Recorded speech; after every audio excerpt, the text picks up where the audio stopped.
Dalawang salita lamang ang nakasulat sa makapal na papel, ngunit sapat na iyon para manginig ang buong pagkatao ni Lorena. Huling babala. Ang mga letra ay matalim, tiyak, at walang awa, parang sentensya ng isang huwes na hindi na mababago ang desisyon. Naramdaman niya ang unti-unting panlalamig ng kanyang mga daliri habang hawak ang papel. Ang init ng katanghalian sa labas ay tila hindi makapasok sa munting espasyo kung saan siya nakatayo. Isang malamig na takot ang gumapang mula sa kanyang tiyan paakyat sa kanyang dibdib, mahigpit at nakakasakal. Ito na. Ito na ang katapusan. Mama, Lo, ang galing-galing ko. Ang masayang sigaw ng kanyang 5 taong gulang na anak ang pumunit sa kumot ng katahimikan. Napakurap si Lorena at ang imahe ng papel ay panandali ang nawala, napalitan ng pinakamahalagang tanawin sa kanyang mundo. Nakita niya si Leo, ang kanyang munting anghel, na buong pagmamalaking iwinawagayway ang isang drawing. Isang bahay na may 2 bintana, isang pinto, at isang malaking araw na nakangiti sa itaas. Sa tabi ng bahay, may 2 stick figure na magkahawak kamay. Tayo to, Mama, sabi ni Leo, itinuturo ang 2 figura. Ikaw at ako. Sa tahanan. Tahanan. Ang pangalan ng kanilang maliit na karinderya. Ang pangalan ng kanilang mundo. Isang ngiti ang pilit na gumuhit sa mga labi ni Lorena. Itinago niya ang nakakakilabot na papel sa likod niya at lumuhod para magpantay sila ng kanyang anak. Ang halimuyak ng adobong kanyang niluluto ay nanunuot sa hangin, kasabay ng tawanan ng mga suki niyang nagtatanghalian. Ito ang mga tunog at amoy ng buhay, ng sipag, ng pangarap. Ito ang lahat-lahat sa kanya. Ang ganda naman ng drawing mo, anak, sabi niya, at hinaplos ang malambot na buhok ni Leo. I-display natin yan mamaya, ha? Yehe, tuwang-tuwang sagot ng bata, bago muling bumalik sa kanyang maliit na lamesa sa isang sulok para magpatuloy sa kanyang obra maestra. Pinanood ni Lorena ang kanyang anak, at ang takot sa kanyang dibdib ay napalitan ng nag-aalab na determinasyon. Tumingin siya sa paligid. Ang mga pader na kupas na ang pintura pero puno ng mga masasayang alaala. Ang mga lamisang kahoy na gasgas na sa dami ng siko na sumuporta rito. Ang mga litrato ng kanyang mga magulang, ang orihinal na nagtayo ng tahanan, na nakangiti mula sa isang lumang frame. Ito ang kanyang pamana. Ito ang buhay na ipinaglalaban niya para kay Leo. Hindi. Hindi niya hahayaang kunin ito sa kanila. Isinuksok niya ang papel sa bulsa ng kanyang duster at huminga ng malalim. Binalik niya ang ngiti sa kanyang labi at hinarap ang kanyang mga customer. Aling Nena, gusto niyo pa po ng kanin? Alok niya sa isang matandang babae na halos araw-araw nang kumakain dito. Naku, sige pa, iha. Napakasarap talaga ng adobo mo, sagot ni Aling Nena. Parang luto ng nanay mo. Napangiti si Lorena. Iyon ang pinakamataas na papuring maaari niyang matanggap. Ilang sandali pa, isang anino ang tumabon sa pasukan ng karinderya. Lahat ng ingay ay tila humina. Isang lalaking nakaputing long sleeves na nakatupi hanggang siko at nakasuot ng slacks ang pumasok. Malinis. Makisig. Amoy opisina. Agad na naramdaman ni Lorena ang kaba. Ang lalaki ay hindi mukhang isa sa mga karaniwan niyang customer na galing sa mga construction site o kalapit na opisina. Masyado siyang pulido. Masyado siyang bago. Ang mga mata ng lalaki ay naglibot sa munting kainan at huminto ito nang makita siya sa likod ng counter. May isang uri ng pag-aalinlangan sa mukha nito na para bang hindi sigurado kung nasa tamang lugar ba ito. Good afternoon, ma'am, bati nito sa kanya. Ang boses nito ay kalmado at propesyonal, na lalong nagpatindig ng balahibo ni Lorena. Hinahanap ko po ang may-ari ng lugar na ito. Ako nga, matigas niyang sagot. Anong kailangan mo, sir? Idiniin niya ang salitang sir na may bahid ng pang-uyam. Lumapit ang lalaki sa counter. Inilahad nito ang kamay. Ako si Calix Del Mundo. Chief Engineer ng Del Mundo Land Incorporated. Hindi inabot ni Lorena ang kamay nito. Sa halip, tinitigan niya lang iyon na para bang may sakit na nakakahawa. Del Mundo. Ang pangalang nakasulat sa bawat notice na natatanggap niya sa loob ng nakalipas na 6 na buwan. Ang pangalan ng kumpanyang gustong magpaguho sa kanyang mundo. Naramdaman marahil ni Calix ang pagtanggi niya, kaya dahan-dahan itong binawi ang kamay. Medyo nagkaroon ng awkward na katahimikan. Ma'am, nandito po ako para personal na ihatid ang final notice. Mahinahon nitong sabi, na tila hindi napansin ang papel na nasa bulsa na niya. At para na rin sana ipaliwanag ang mga options na available para sa inyo. Ang aming company ay may relocation package at financial assistance na. Options, puto ni Lorena, hindi na napigilan ang galit sa kanyang boses. Anong options ang pinagsasabi mo? Itinuro niya ang mga taong kumakain sa kanyang paligid. Nakikita mo ba sila, Jean Del Mundo? Si Aling Nena, biyuda na, dito na umaasa sa murang pananghalian.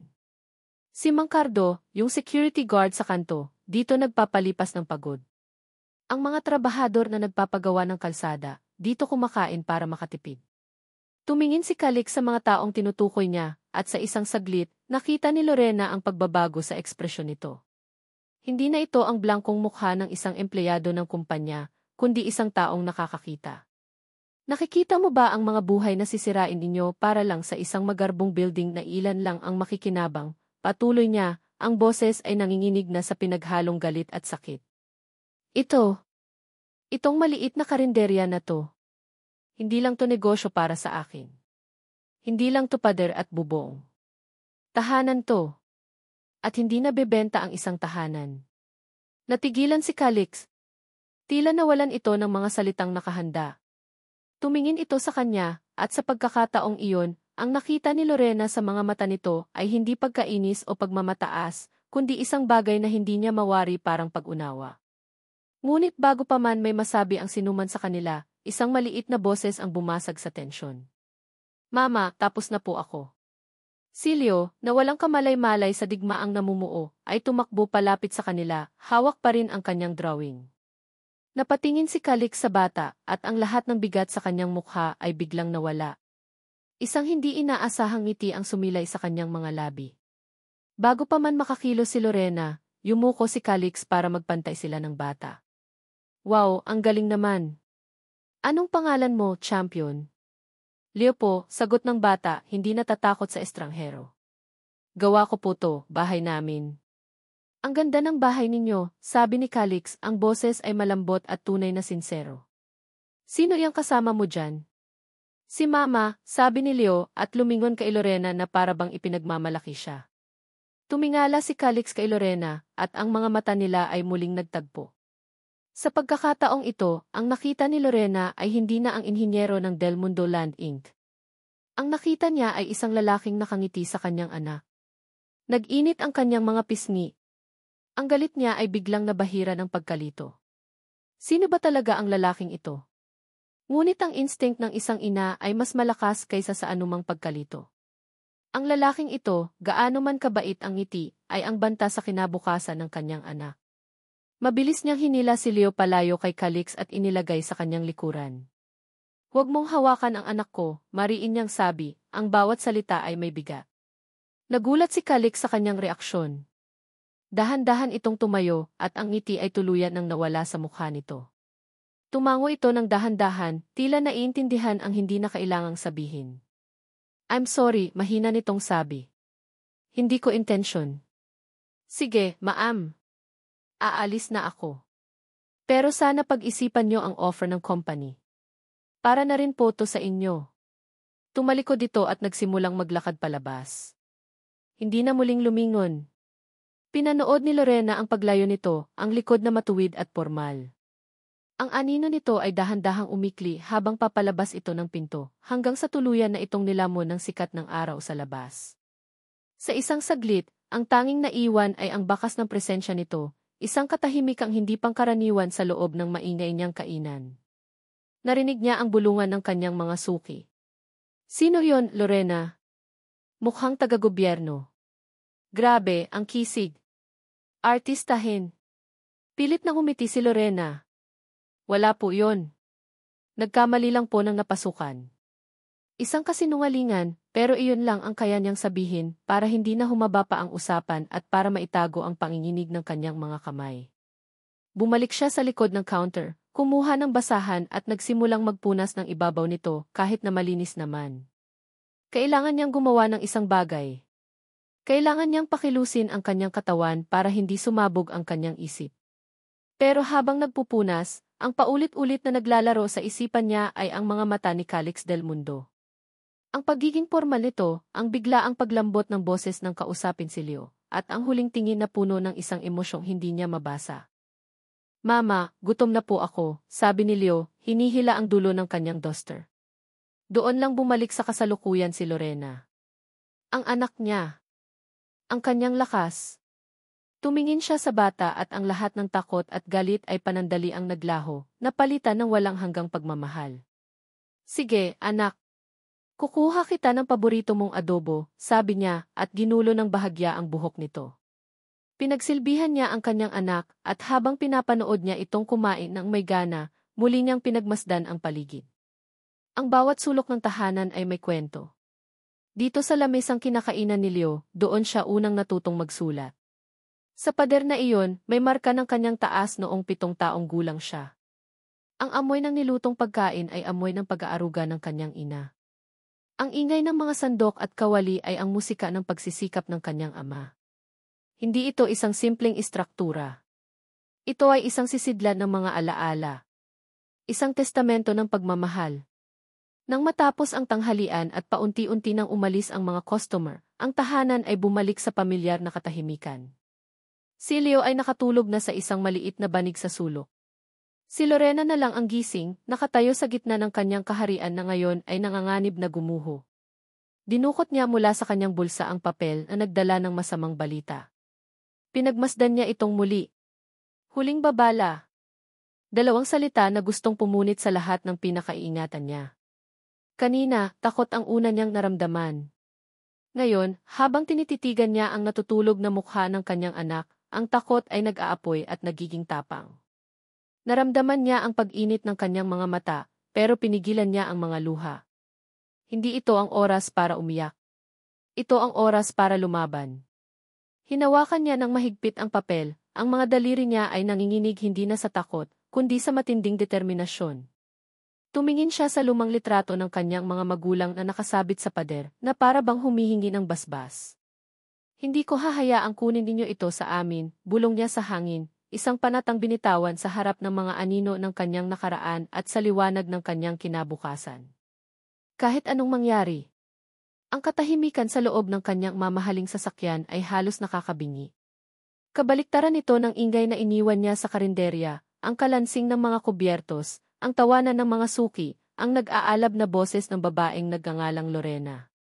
Habang umaandar ang sasakyan sa kalsada palayo sa lugar na iyon, pakiramdam ni Calix ay isang bahagi niya ang naiwan, nakatayo pa rin sa harap ng counter, tinititigan ang mga matang puno ng galit at tapang.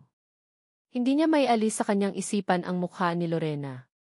Ang paraan ng pag-igting ng kanyang panga, ang paraan ng pagturo niya sa mga tao sa paligid, ang bawat salitang binitawan niya na tila mga batong ipinukol sa kanya. Hindi lang to negosyo. Tahanan to, ang mga salitang iyon ay umalinggaw-ngao sa kanyang isipan na parang sirang plaka. Pagdating niya sa kanyang opisina sa pinakatuktok ng isang modernong gusali, ang lamig ng aircon ang sumalubong sa kanya. Ang lahat ay malinis, organisado at walang emosyon. Ibinagsak niya ang kanyang sarili sa kanyang swivel chair at pumikit. Ngunit sa dilim ng kanyang isipan, hindi ang mga numero at blueprint ang kanyang nakita, kundi ang isang drawing. Isang bahay na may nakangiting araw at 2 stick figure na magkahawak kamay. Si Mama at ako. Sa tahanan. Napabuntong hininga si Calix. Idinilat niya ang kanyang mga mata at tiningnan ang malaking blueprint na nakalatag sa kanyang lamesa. Ito ang grandiosong plano para sa Tagaytay Puente Residences, isang proyektong maglalagay sa Del Mundo Land Inc. Sa mapa ng luxury development. Hinanap ng kanyang mga daliri ang isang maliit na parisukat sa gilid ng plano, isang lote na hindi gaanong mahalaga sa kabuuan, pero ngayon ay tila ito na ang sentro ng lahat. Lot 34B, ang lokasyon ng itahanan. Para sa kanya, bago ang araw na ito, ang mga lote ay mga numero lamang. Mga sukat. Mga gastos. Pero ngayon, mayroon na itong mukha. Mayroon na itong pangalan. Mayroon na itong isang inang handang makipaglaban hanggang kamatayan at isang batang lalaking gumuguhit ng kanilang munting mundo. Nagring ang kanyang cellphone, at ang pangalan sa screen ay nagpabigat sa kanyang dibdib, Elvira Del Mundo. Ang kanyang ina. Hello, ma, sagot niya, sinubukang gawing normal ang kanyang boses. Calix, kumusta ang pagpunta mo doon? Tanong ng boses sa kabilang linya. Ang boses ni Elvira ay laging kalmado, pero may talim ito na kayang tumago sa anumang depensa. Okay naman, ma. I've delivered the notice personally. And? Nag-atubili si Calix. She's determined to stay. Narinig niya ang isang mahinang tawa sa kabilang linya, isang tawang walang kagalakan. Lahat sila ay ganyan sa simula. They think their little dramas can stop progress. Huwag mong kalimutan kung sino ka, Calix. Isang Del Mundo. Hindi tayo nagpapadala sa drama ng mga taong tulad nila. Do your job, get them out. I want the project to start on schedule. Yes, ma, mahinang sagot ni Calix. Ito na lang lagi ang kaya niyang isagot. Ang pagtutol sa kanyang ina ay parang pagsubok na umakyat sa isang pader na salamin. Madulas at walang makakapitan. Good. Don't let sentiment get in the way. It's just business, pagtatapos ng kanyang ina bago ibaba ang tawag. It's just business. Paulit-ulit na sinabi iyon ni Calix sa kanyang sarili, pero ang mga salita ay walang bigat. Walang kahulugan. Dahil ang nakita niya kanina ay hindi lang negosyo. Kinahapunan, hindi na siya mapakali sa opisina. Nagpaalam siyang maaga at nagmaneho papunta sa construction site, sinasabi sa sarili na kailangan niyang i-check ang mga unang paghahanda. Pero alam niya ang totoong dahilan. Gusto niyang makita muli ang lugar, kahit sa malayo lang. Habang papalapit siya, napansin niya ang pagdidilim ng kalangitan. Ang kaninang maaraw na hapon ay biglang tinakpan ng mga kulay abong ulap. Bumuhos ang isang malakas at hindi inaasahang ulan.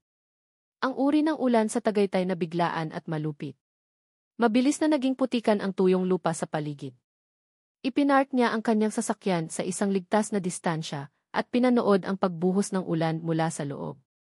Mula sa kanyang kinatatayuan, tanaw niya ang munting karinderya. Ang ilaw sa loob nito ay nagbibigay ng init sa malamig at basang paligid. Nakita niyang isinasara ni Lorena ang mga bintanang gawa sa kahoy para hindi mapasok ng ulan. Bigla, isang tunog ang kanyang narinig, isang tunog na nakakakilabot. Isang malakas na pag-crack na sinundan ng isang dagundong. Sa tabi ng karinderya, may isang lumang poste ng kuryente na nakatayo sa isang maliit na mataas na bahagi ng lupa. Dahil sa biglaang paglambot ng lupa dulot ng ulan, gumuho ang maliit na bahagi na iyon. Ang poste ay bumagsak pababa, direkta sa direksyon ng gilid ng karinderya. Pero hindi iyon ang nagpatigil sa paghinga ni Calix. Ang nagpatigil sa paghinga niya ay ang batang si Leo, na lumabas pala saglit sa ilalim ng maliit na silong ng kainan para salukin ang tubig ulan gamit ang kanyang mga kamay, tuwang-tuwa sa paglalaro. Ang lahat ay nangyari ng napakabilis. Walang pag-aalinlangan. Walang pag-iisip. Ang tanging umiral ay ang instinct. Itinulak ni Calix ang pinto ng kanyang sasakyan at tumakbo sa gitna ng malakas na ulan. Ang kanyang mamahaling sapatos ay lumubog sa putik. Ang kanyang damit ay agad na nabasa. Wala siyang pakialam. Sigaw niya. Narinig din ni Lorena ang ingay. Lumabas siya mula sa pinto, at ang kanyang mukha ay nagpakita ng purong takot nang makita niya ang bumabagsak na poste, at ang kanyang anak na nakatayo roon, natigilan sa gulat. Pero mas mabilis si Calix. Sa huling segundo, narating niya ang bata. Hindi na niya ito kayang hilahin palayo. Kaya ginawa niya ang tanging bagay na kaya niyang gawin. Niyakap niya si Leo, ipinailalim sa kanyang katawan, at ginamit ang kanyang likod bilang panangga. Naramdaman niya ang malakas na pagtama. Isang matinding sakit ang gumuhit sa kanyang likod at balikat nang tumama ang dulo ng poste. Isang malakas na thud ang narinig niya, at pagkatapos ay ang tunog ng mga splintered na kahoy. Nanginig ang buong katawan ni Calix sa sakit, pero hindi niya binitiwan ang bata. Okay ka lang? Okay ka lang, Leo, tanong niya, ang boses ay nanginginig. Naramdaman niya ang pagtango ng bata sa kanyang dibdib.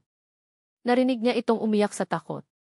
Lorena, sigaw niya, sinusubukang itulak ang bigat ng poste palayo sa kanila. Maya-maya lang, nandoon na si Lorena, basang-basa rin, ang mukha ay putlang-putla sa takot. Tumulong ito sa pag-angat ng poste, at kasama nila ang ilan pang kapitbahay na rumesponde. Nang sa wakas ay malaya na sila, mabilis na hinablot ni Lorena si Leo at niyakap ng mahigpit, Paulit-ulit na tinitingnan kung may galos ito. Nang masigurong ligtas ang anak, doon lang napatingin si Lorena kay Calix. Nakaupo ito sa putikan, nanginginig, hawak ang kanyang balikat na ngayon ay dumudugo na. Ang kanyang malinis na damit ay puno ng putik at may punit sa likod. Ang kanyang buhok ay tumutulo sa tubig ulan. Ang kanyang mukha ay nagpapakita ng sakit. Wala na ang makisig na inhinyero. Ang nasa harap niya ay isang lalaking basang sisiw at sugatan. Isang lalaking sumalba sa kanyang anak. Tumayo si Calix, pilit na hindi ipinapahalata ang sakit. Tumingin siya kay Lorena. Inaasahan na niya ang galit, ang sigaw, ang paninisi. Pero hindi iyon ang nakita niya. Ang nakita niya sa mga mata ni Lorena ay isang bagay na mas komplikado. Pagkalito, pag-aalala, at isang bagay na hindi niya inaasahan, isang uri ng utang na loob. Nagtagpo ang kanilang mga mata sa gitna ng humihinang ulan. Sa isang mahabang sandali walang nagsalita. At pagkatapos, sa isang boses na halos pabulong lang, sinabi ni Lorena ang isang salita na bumasag sa pader sa pagitan nila. Salamat ni. Ang salitang iyon ay hindi galit. Hindi ito matigas. Iyon ang unang bitak sa pader. Ang salitang salamat ay lumabas sa bibig ni Lorena bago pa man niya ito mapigilan. Iyon ay isang salitang hindi niya inakalang sasabihin sa lalaking ito, ang personifikasyon ng lahat ng kanyang kinatatakutan. Ngunit habang nakikita niya si Calix na nakatayo sa gitna ng putikan, basang-basa at may dugo sa balikat, alam niyang walang ibang salita ang mas angkop. Iniligtas nito ang kanyang anak. Iyon lang ang mahalaga. Pumasok ka muna sa loob, sabi niya, ang boses ay mas mahinahon na ngayon. Gagamutin natin yang sugat mo. Tila nagulat si Calix sa alok niya, pero tumango lang ito at sumunod sa kanya papasok sa tahanan. Agad na dinala ni Lorena si Leo sa maliit nilang silid sa likod, binihisan ito ng tuyong damit at pinakalma. Nang masigurong okay na ang bata at naglalaro na ulit, doon lang niya binalikan si Calix. Nakatayo ito sa gitna ng kainan, tila hindi alam kung saan pupwesto, maingat na huwag madumihan ang sahig. Ang kanyang mamahaling sapatos ay nasira na ng putik. Ang kanyang damit ay lukot at marumi. Napatingin si Lorena sa sugat nito sa balikat, isang mahabang gasgas na may bahid pa rin ng dugo. Umupo ka muna, sabi niya, itinuturo ang isa sa mga upuang kahoy. Kumuha siya ng first aid kit mula sa ilalim ng counter. Kailangan nating linisin iyan bago maimpeksyon. Umupo si Calix nang walang imik. Naramdaman ni Lorena ang pagbabago sa hangin sa pagitan nila. Ang dating tensyon na puno ng galit ay napalitan ng isang awkward na katahimikan. Kumuha siya ng bulak na may alkohol at dahan-dahang lumapit. Medyo mahap dito, babala niya. Tumango lang si Calix. Nang idampi ni Lorena ang bulak sa sugat, napangiwi ito sa sakit pero hindi man lang gumawa ng ingay. Habang nililinis niya ang sugat, hindi niya maiwasang mapansin ang lapit nila sa isa't isa. Naamoy niya ang pinaghalong pabango, ulan at putik mula rito. Nakikita niya ang maliliit na patak ng tubig sa buhok nito. Nakikita niya ang pagod sa mga mata nito. Sino ba talaga ang lalaking ito? Ang aroganting inhinyero na gustong sirain ang kanyang buhay, o ang bayaning handang masaktan para iligtas ang isang batang hindi niya kaano-ano? Salamat ulit, basag ni Calix sa katahimikan. Para sa kape. Napatingin si Lorena sa kanya. Kape? Ipagtimpla mo na lang ako ng kape, paglilinaw nito na may bahid ng ngiti sa gilid ng labi. Bilang bayad sa paggamot mo sa akin. Hindi napigilan ni Lorena ang sarili, bahagya siyang napangiti. Ang simpleng hiling na iyon ay tila nag-alis ng bigat sa kanilang sitwasyon. CJ. Barako. Matapang, sabi niya at tumalikod para magtimpla. Habang nagpapakulo siya ng tubig, nagkaroon sila ng pagkakataong mag-usap ng hindi nagsisigawan. Bakit mo ginawa iyon? Tanong ni Lorena, nakatalikod pa rin. Ang alin? Ang iligtas si Leo. Pwede ka namang sumigaw na lang. Pwede kang ni. Hindi ko alam, pag-amin ni Calix. Nakita ko lang siya at kumilos na lang ako. Hindi ko na pinag-isipan. Humarap si Lorena, dala ang 2 tasa ng mainit na kape. Inilapag niya ang isa sa harap ni Calix. Pero trabaho mo na paalisin kami dito. Bakit mo ililigtas ang anak ng kaaway mo? Tinitigan ni Calix ang tasa ng kape na para bang naroon ang lahat ng sagot. Hindi ko tinitingnan si Leo bilang anak ng kaaway, mahina niyang sabi. Nakita ko lang ang isang bata na nasa panganib. Tumingala ito at sinalubong ang kanyang tingin. At hindi kita tinitingnan bilang kaaway, Lorena. Naramdaman ni Lorena ang pag-init ng kanyang pisngi. Umiwas siya ng tingin at umupo sa silyang nasa tapat nito. Humigop siya ng kape. Sa loob ng ilang sandali, ang tanging maririnig ay ang tunog ng kanilang paghigop at ang mahinang patak ng ulan sa labas. Yung kumpanya ninyo di. Simula ni Lorena, hindi niyo ba talaga pwedeng ilipat na lang ang proyekto? Bumuntong hininga si Calix. It's not that simple. Maraming involved. Investors. Permits. Malaki na ang nagastos. Tumingin ito sa kanya, at sa pagkakataong ito, nakita ni Lorena ang bigat ng mundo sa mga balikat nito. Pero hindi ibig sabihin na hindi ako susubo. May pangarap din ako, Lorena. At hindi ito yon. Anong pangarap mo? Tanong niya, ang kanyang kuryosidad ay nanaig sa kanyang pagiging depensibo. Maging arkitekto. Mag-design ng mga bahay na abot kaya para sa mga taong tulad para sa mga taong nangangailangan, sabi niya, at itinuwid ang sarili. Hindi mga luxury condo na para lang sa mayayaman. Pero ang nanay ko iba ang plano niya para sa akin. Sa unang pagkakataon, nakita ni Lorena ang isang siwang sa perpektong imahe ni Calix del Mundo. Nakita niya ang isang lalaking may sariling mga pangarap na nakakulong sa mga inaasahan ng iba. Isang lalaking, sa ibang paraan, ay nakakulong din tulad niya. Naramdaman niya ang isang emosyong hindi niya inaasahan, simpatya. Bigla, ang kanyang cellphone na nasa ibabaw ng lamesa ay nag-vibrate ng malakas. Napatingin silang dalawa roon. Ang screen ay umilaw at nakasulat ang unknown number. Isang pamilyar na kaba ang dumaloy sa mga ugat ni Lorena. Ang puso niya ay nagsimulang tumibok ng mabilis. Ito na naman. Tumayo siya at mabilis na sinagot ang tawag, lumakad palayo sa kinaupuan ni Calix. Hello, pabulong niyang sabi. Lorena. Nasaan na ang bayad mo? Isang magaspang na boses ng lalaki ang sumigaw mula sa kabilang linya. Tapos na ang palugit mo. Akala mo ba makakatakas ka sa amin? Sandali lang, sir, pakiusap ni Lorena, ang boses ay nanginginig. Nangangako ako, magbabayad ako. Bigyan niyo lang ako ng kaunti pang panahon. Panahon? Ilang panahon na ang binigay namin sa'yo? Kung hindi ka magbabayad sa katapusan ng linggo, alam mo na ang mangyayari. Hindi lang yung karinderya mo ang mawawala sa'yo. Ang banta ay malinaw. Hindi lang ito tungkol sa pera. Napatingin si Lorena sa kanyang anak na mahimbing na natutulog sa silid. Isang malamig na takot ang bumalot sa kanya. Sige po. Gagawa ako ng paraan, sabi niya bago pinatay ang tawag. Napasandal siya sa pader, nanginginig ang mga tuhod. Ang lahat ng tapang na ipinakita niya kanina ay parang bulang naglaho. Ang natira ay ang hubad na katotohanan, desperada siya. At may utang siyang hindi niya kayang bayaran. Isang lihim na pasan-pasan niya na mag-isa.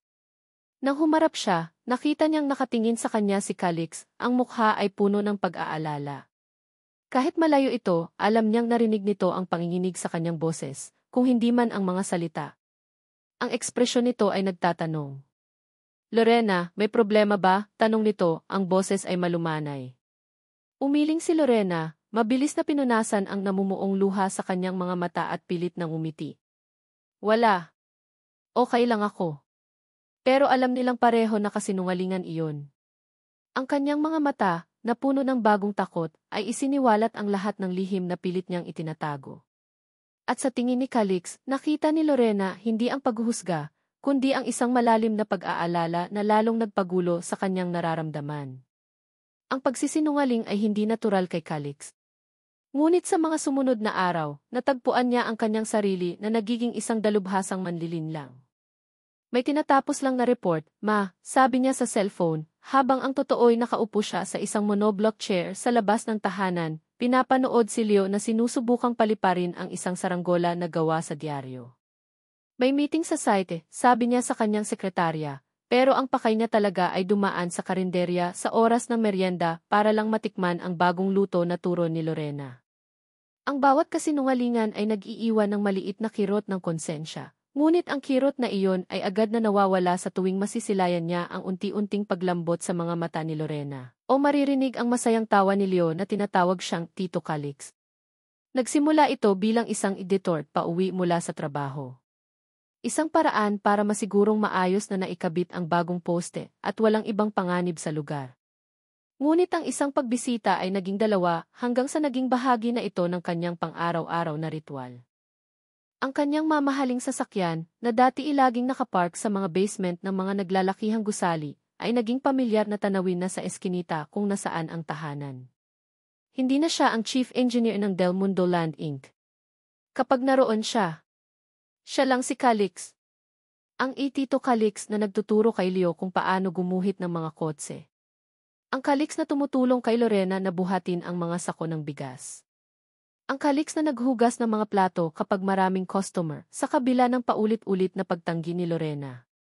Sa bawat sandaling ginugugol niya roon, nararamdaman niyang mas nagiging totoo siya. Ang bigat ng pagiging isang Del Mundo ay tila gumagaan. Ang tunog ng kanyang tawa ay mas madalas nang marinig, isang tunog na kahit siya ay nagulat na kaya niya papalang gawin ng ganoon kalaya.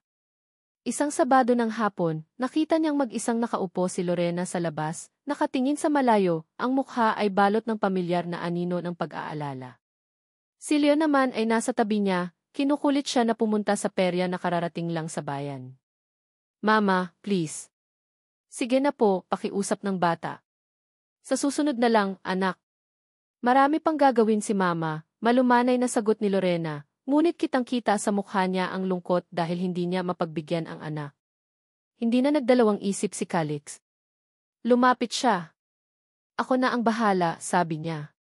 Napatingin sa kanya si Lorena, nagulat. Calix, anong ginagawa mo dito? Sabado ngayon. Aayain ko sana kayong mamasyal, sabi niya, isang ngiti ang sumilay sa kanyang labi. Treat ko na. Bilang pasasalamat sa araw-araw na masarap na kape. Sa unang pagkakataon, nakita ni Calix na namula ang mga pisngi ni Lorena. Sinubukan pa nitong tumanggi, ngunit sa huli, sa pangungulit ni Leo at sa mapilit na tingin ni Calix, pumayag din ito. Ang hapong iyon sa perya ay parang isang panaginip. Isang ninakaw na sandali mula sa realidad. Nakita ni Calix ang isang bahagi ni Lorena na hindi pa niya nakikita noon. Ang Lorena na tumatawa ng malakas habang nasa Ferris wheel na parang isang dalaga na walang inaalalang problema. Ang Lorena na nakikipag-agawan kay Leo sa cotton candy. Ang Lorena na napapapikit sa tuwa ng manalo si Calix ng isang malaking teddy bear para sa kanya sa isang barilan. Habang nakasakay sila sa karusel, si Leo ay masayang-masaya sa kanyang kabayo, habang sina Calix at Lorena ay magkatabing nakaupo. Pinanood ni Calix si Lorena, ang mga ilaw ng perya ay kumikinang sa kanyang mga mata. Sa sandaling iyon, sa gitna ng ingay at musika, isang katotohanan ang tumama sa kanya nang may kalinawan at katiyakan, nahuhulog na siya. Hindi, mali.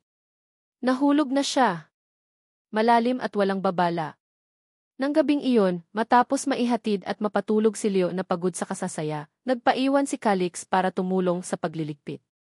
Ang perya ay tapos na, at sila ay bumalik na sa kanilang karaniwang mundo. Ang katahimikan sa pagitan nila ay hindi na awkward, ito'y komportable na. Salamat sa araw na to, Calix, sabi ni Lorena habang naghugas ng mga plato. Matagal ko nang hindi nakitang ganoon kasaya si Leo. Ikaw rin, sagot ni Calix na nasa tabi niya, nagpupunas ng mga baso. Matagal na rin kitang hindi nakitang ganoon kasaya.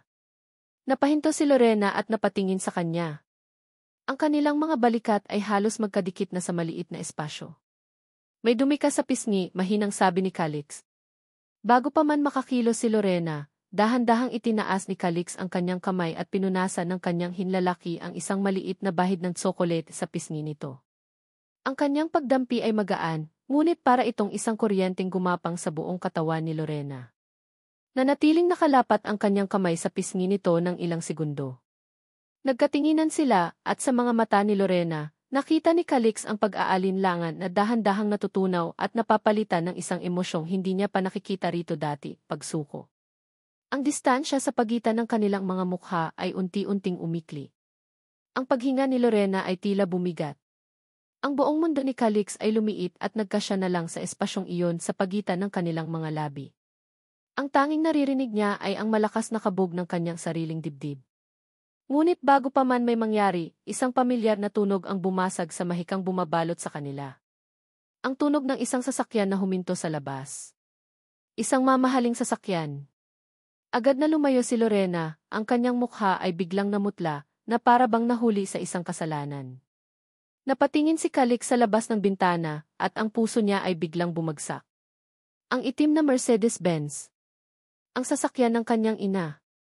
Kailangan mo nang umalis, mabilis na sabi ni Lorena, ang boses ay puno ng panik. Calix, umalis ka na. Dalian mo. Hindi pa man nakakasagot si Calix, isang matigas na katok ang narinig nila sa pinto. Hindi ito isang ordinaryong katok, ito ay isang utos. Napatingin si Calix kay Lorena. Ang saya at lambot sa mukha nito kanina ay tuluyan ng naglaho, napalitan ng pamilyar na pader ng takot at pagiging depensibo. Ang kanilang ninakaw na sandali ay tapos na. Ang realidad ay bumalik, mas malupit at mas mapanganib kaysa dati. Sa isang sulok ng kusina, isang fong beefy na kulay kape ang nakapatong sa lamesa. Nakuha iyon ni Calix kanina mula sa isang kidet EVT na kanyang inupahan, isang desisyong ginawa niya dahil sa pag-aalala matapos marinig ang usapan sa telepono ni Lorena noon. Hindi pa niya ito binubuksan. Ayaw niyang pangunahan ang pagtitiwala na unti-unti na nilang nabubuo. Ngunit ngayon, habang papalapit ang tunog ng mga takong ng sapatos ng kanyang ina, isang masamang kutob ang gumapang sa kanyang dibdib. Ang fong bi ay nanatiling sarado. Ngunit sa labas ng pinto, isang bagyo ang paparating. At sa pagitan ng bagyong iyon at ng babaeng unti-unti niyang minamahal, ay siya. Calix, sa likod ka dumaan, bulong ni Lorena, itinutulak siya palayo sa pinto. Please. Umiling si Calix. Hindi. Haharapin ko to. Hinawakan niya ang kamay ni Lorena. Malamig ito at nanginginig. Lorena, I promise you, sabi niya, ang kanyang mga mata ay seryoso. I will find a way. Aayusin ko to. Bago pa man makasagot si Lorena, bumukas ang pinto. Doon, nakatayo ang kanyang ina, si Elvira del Mundo, ang mukha ay kasing lamig ng yelo. Ang mga mata nito ay matalim na lumipat mula kay Calix, papunta sa magkahawak nilang kamay, at huli, kay Lorena, na may isang tingin na puno ng pangmamaliit at pagkamuhi. Kasabay ng pagdating ni Elvira, isang fong beefy na may lamang mga litrato ang dumating din sa bahay nito, inihatid ng isa pang bidet hindi, isang inupahan mismo ng kanyang ina. Nakita ni Elvira ang lahat, ang pagtawa sa perya, ang pagtulong sa karinderya, ang masayang mukha ng kanyang anak sa piling ng babaeng itinuturing niyang basura. At ngayon, narito siya, handa nang magdeklara ng gyera. Ang init at saya ng kanilang ninakaw na sandali ay tuluyan ng pinatay ng malamig na hangin na dala ng pagdating ni Elvira. Ang tanghalian ay ang pinakaabalang oras sa tahanan. Ang hangin ay puno ng samyo ng bagong saing na kanin at kumukulong sinigang na baboy. Ang ingay ng mga kutsara at tinidor na tumatama sa mga plato ay masayang musika sa pandinig ni Lorena. Habang nagmamadali siyang magsilbi sa kanyang mga suki, isang maliit at mainit na ngiti ang hindi maalis sa kanyang mga labi. Ang alaala ng perya, ng tawa ni Leo, at ng malambot na dampi ng kamay ni Calix sa kanyang pisngi ay isang sikretong bulaklak na namumukadkad sa kanyang dibdib. Lorena, iha, pahingi pa ng sabaw, sigaw ni Mang Cardo mula sa kanyang pwesto. Opo, Mang Cardo. Parating na po, masigla niyang sagot.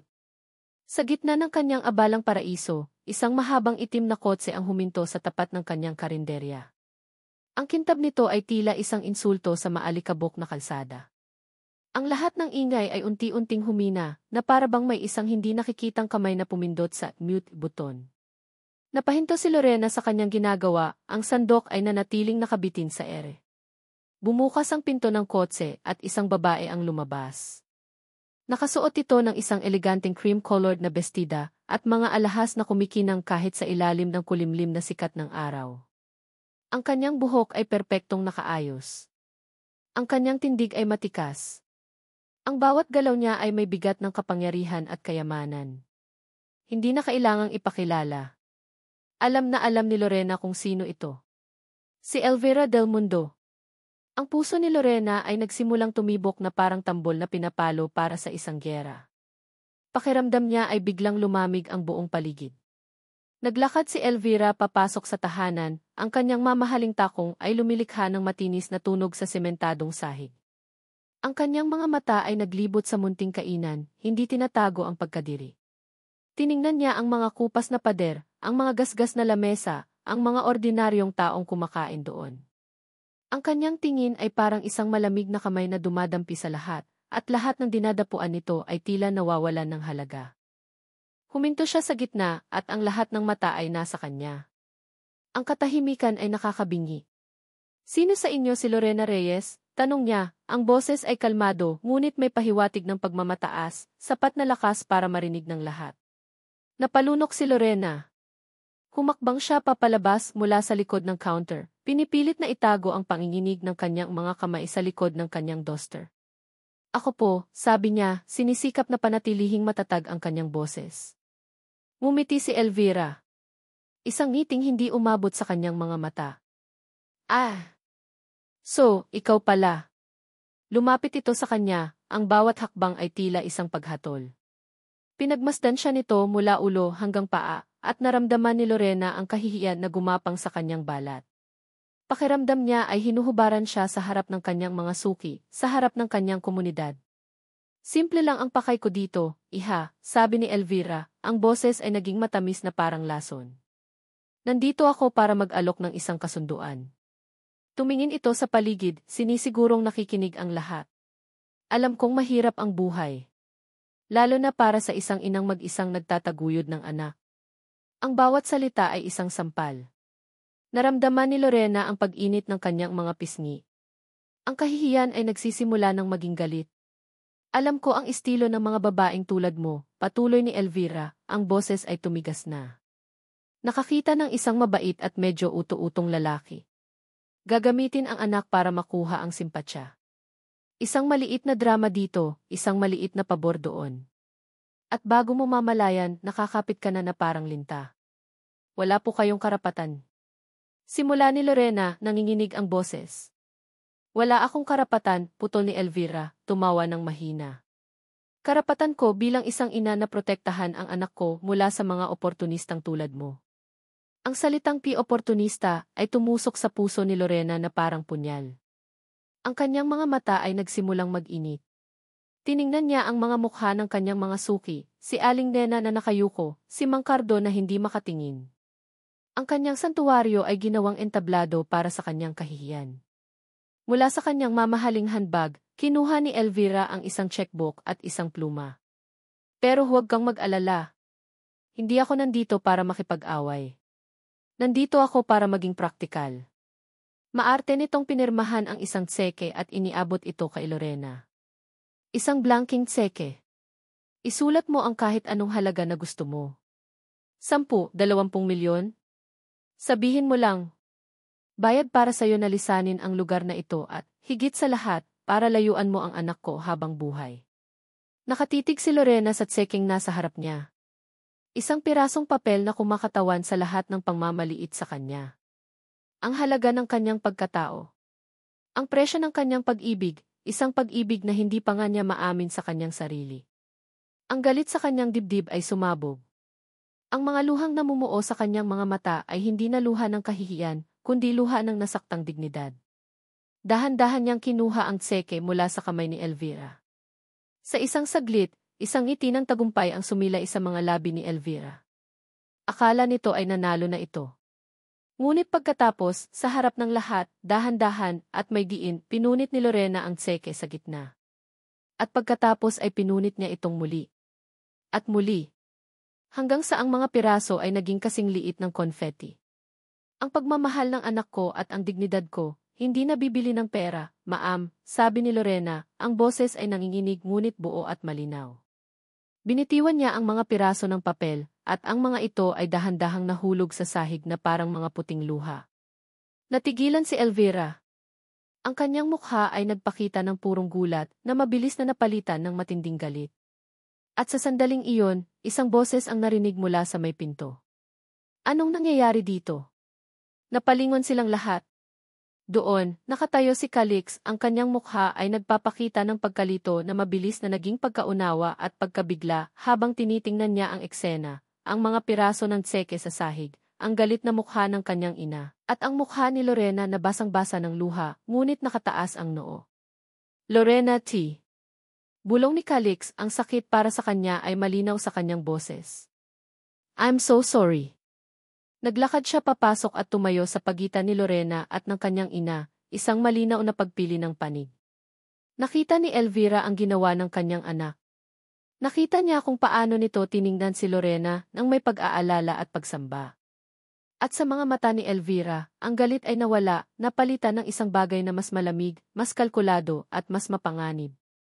Isang kislap na nagsasabing kung hindi niya makuha ang gusto niya sa harap-harapang laban, gagawin niya ito sa paraang mas tuso at mas masakit. Ang digmaan ay opisyal nang nagsimula.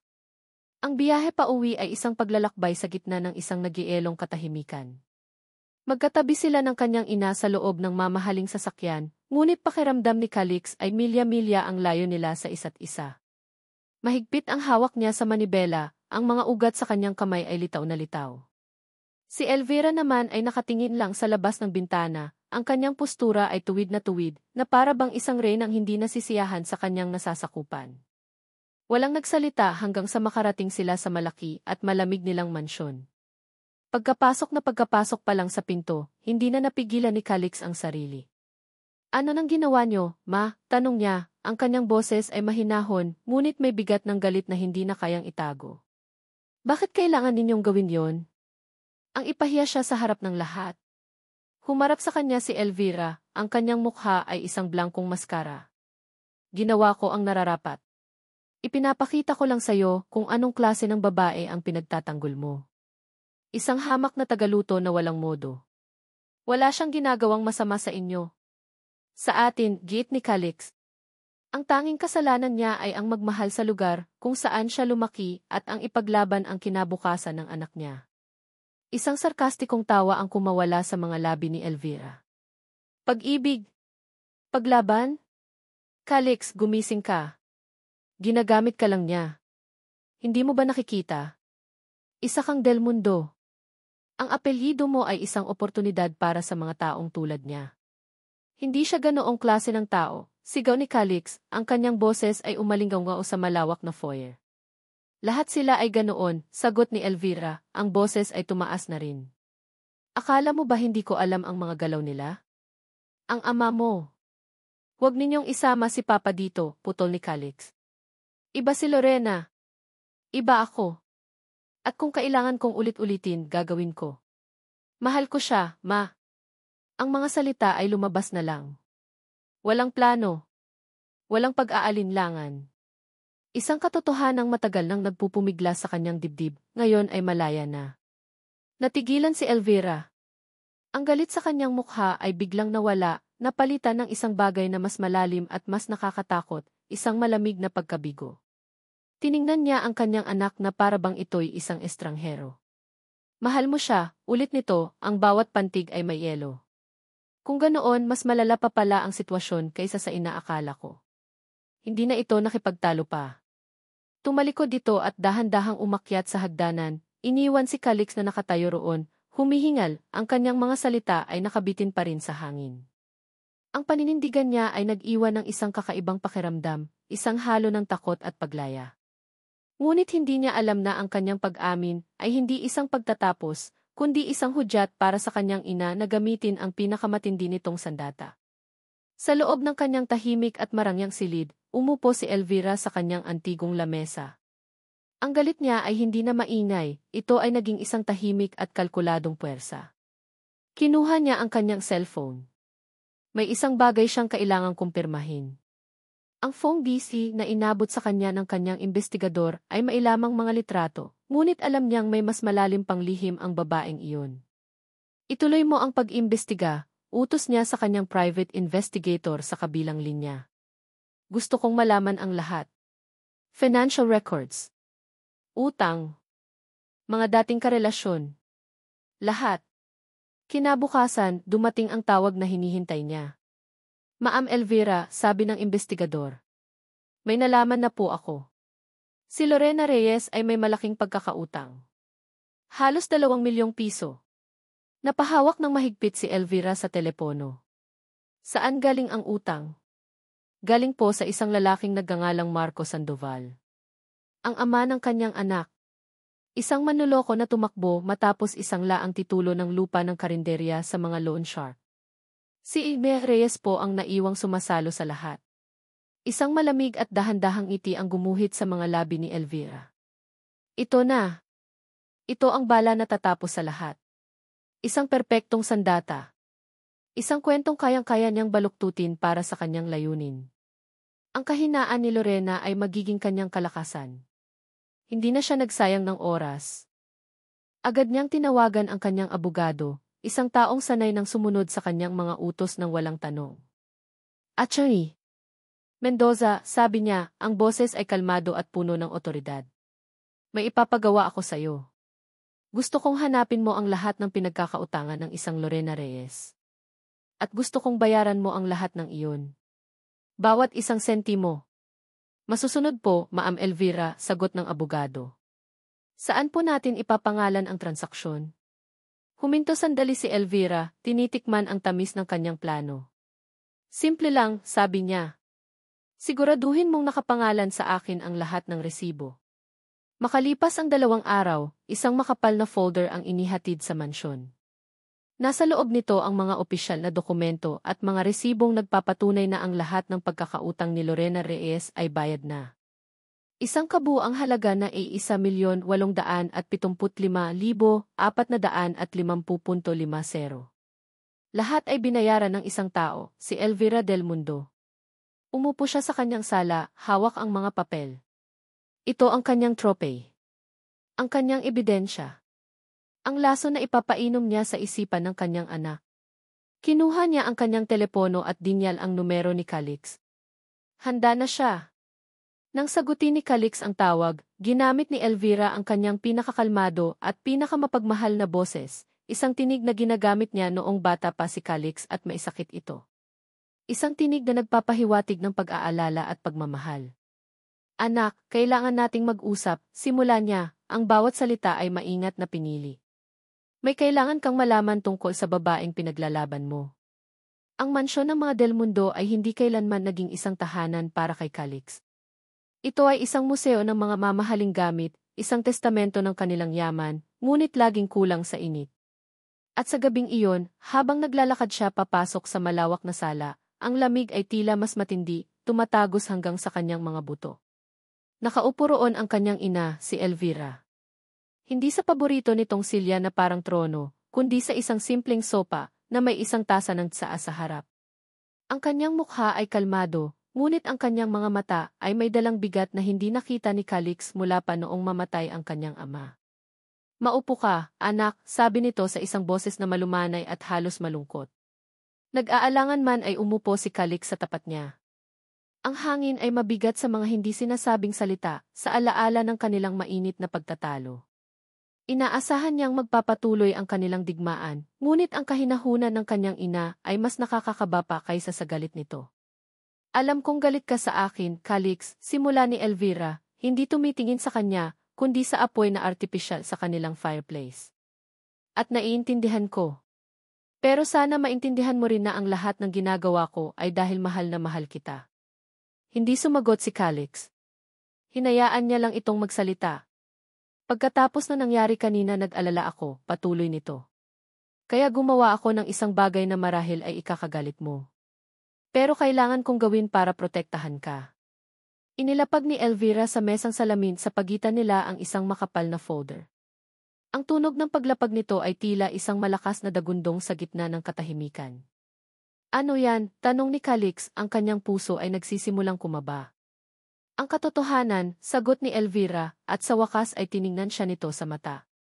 May luha sa gilid ng mga mata nito, isang perpektong butil ng luha na hindi dumadaloy. Ang katotohanan tungkol sa babaeng sinasabi mong mahal mo. Dahan-dahang binuksan ni Calix ang folder. Ang nasa itaas ay isang opisyal na dokumento. Isang kasunduan sa utang. Sunod-sunod na mga resibo. Ang mga pangalan ng mga kilalang loan shark ay nakalista roon. At sa bawat resibo, isang pangalan ang paulit-ulit na nakasulat bilang nagbayad, Elvira Del Mundo. Ang mga numero ay sumasayaw sa harap ng kanyang mga mata. 500,000, 800,000, 250,000. Ang kabuuan ay halos 2 milyong piso. Isang malamig na pakiramdam ang gumapang sa kanyang likod. Aano to? Nauutal niyang tanong kahit na alam na niya ang sagot. Ilang araw na ang nakalipas, nagsimulang magkwento si Elvira, ang boses ay puno ng pighati. Pumunta siya sa akin. Si Lorena. Umiiyak. Nagmamakaawa. Sinabi niya sa akin ang tungkol sa kanyang mga utang. Sinabi niyang tatantanan ka na niya kung tutulungan ko siya. Nakailangan niya ng pera para makapagsimula ulit sa ibang lugar.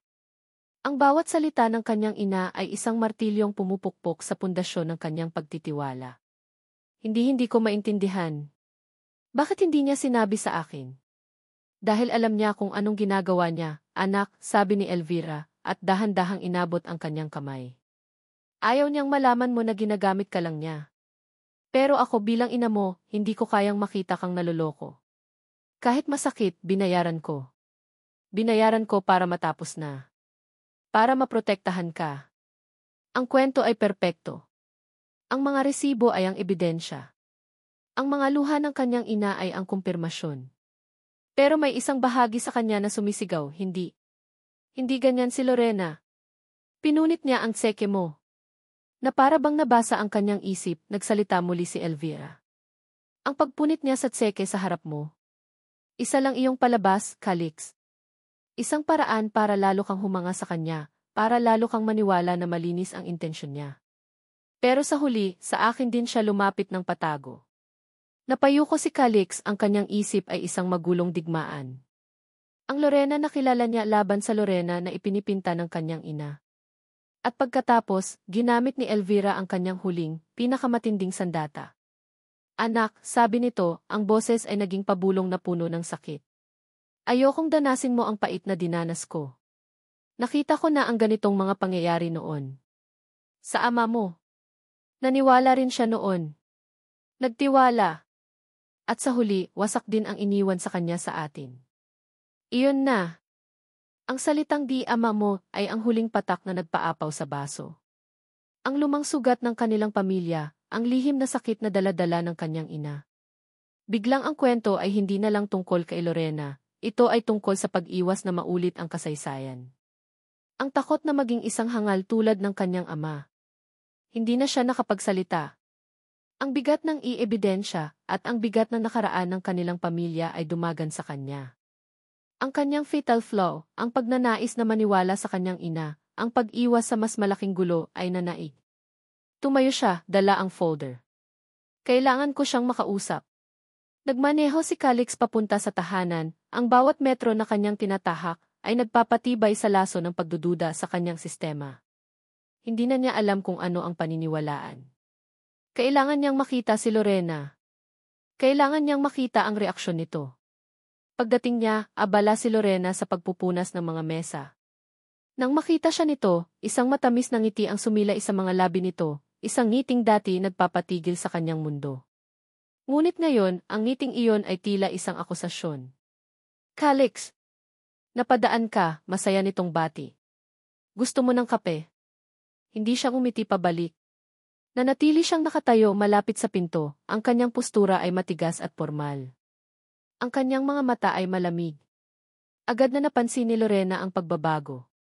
Ang ngiti sa kanyang mukha ay dahan-dahang naglaho. May problema ba? Wala, malamig niyang sagot.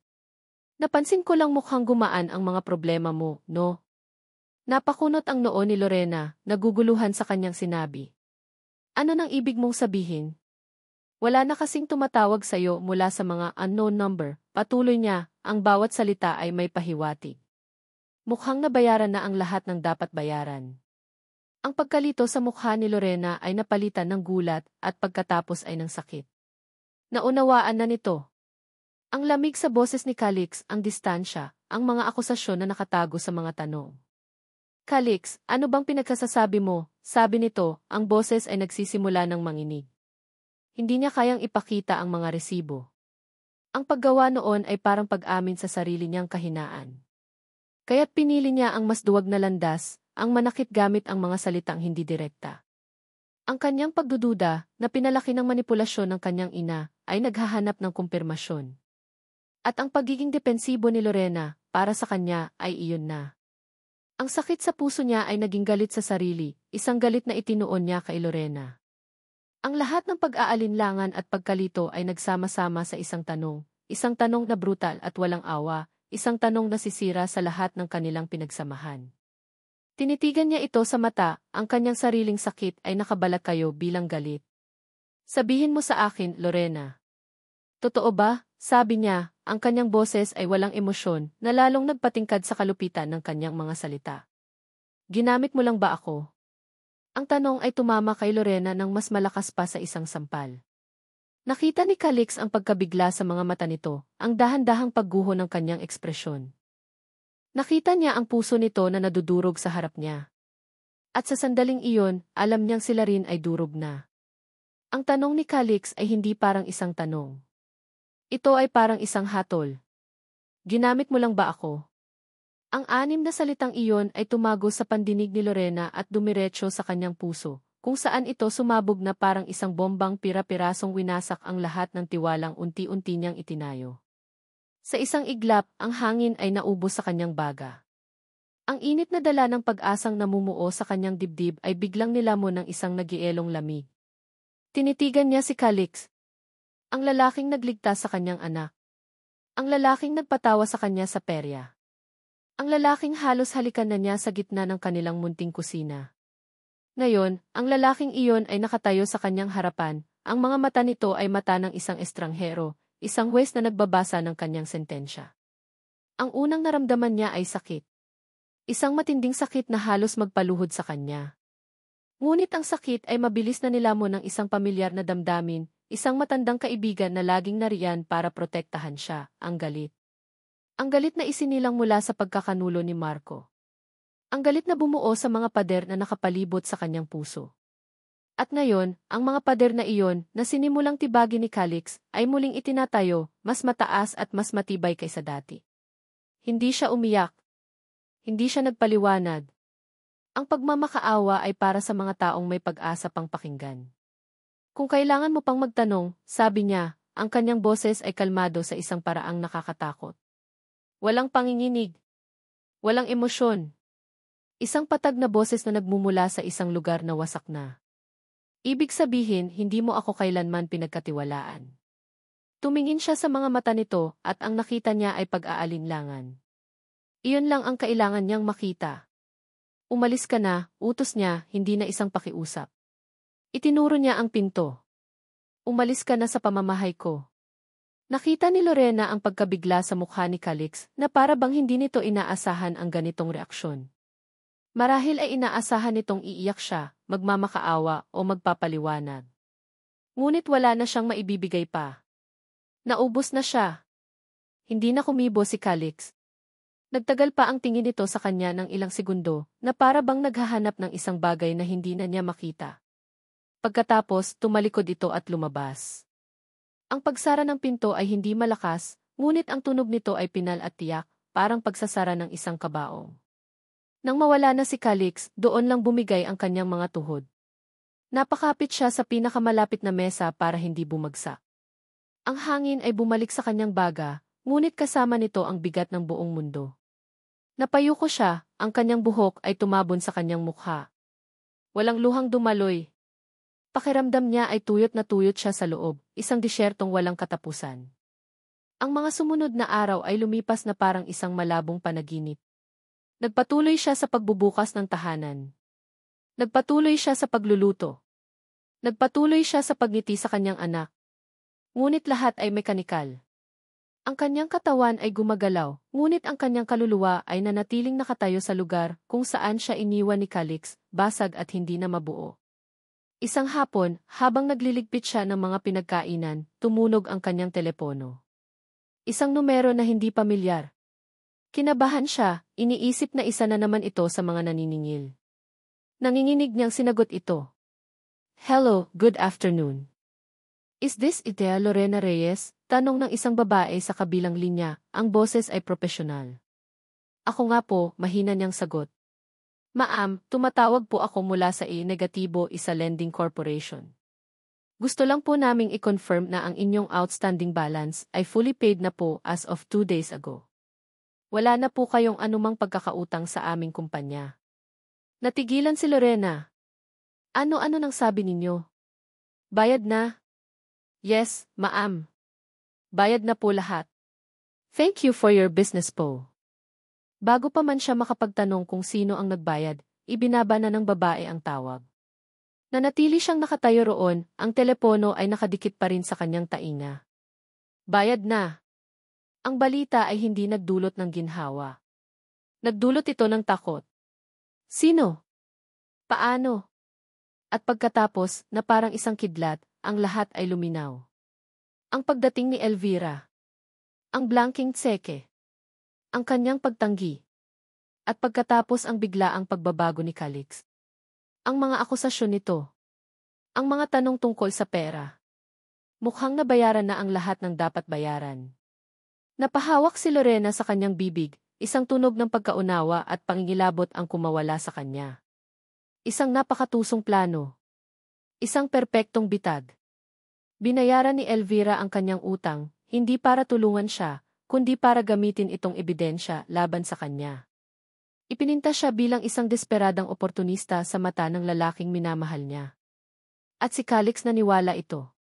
Ang sakit ay bumalik 10 beses na mas matindi. Dahil ngayon, hindi na lang ito tungkol sa kawalan ng tiwala.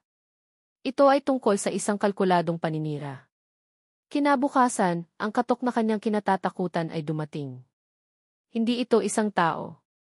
Ito ang dagundong ng isang makina. Sumilip siya sa bintana at nakita ito, isang malaking dilaw na bulldozer, ang logo ng Del Mundo Land Inc. Ay malinaw na nakapinta sa gilid nito. Kasunod nito ang isang grupo ng mga trabahador na naka-hard hat. Ang huling babala ay naging katotohanan. Ito na ang araw ng paggiba.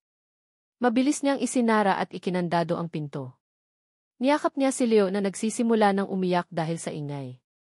Mama, ano yon? Takot na tanong ng bata. Wala yan, anak. Huwag kang matakot. Nandito si Mama, sabi niya, ngunit ang kanyang sariling puso ay bumabayo sa takot. Narinig niya ang sigaw ng isang lalaki mula sa labas. Kailangan niyo nang lumabas dyan, Maam. Sisimulan na namin ang demolisyon. Wala na siyang magawa.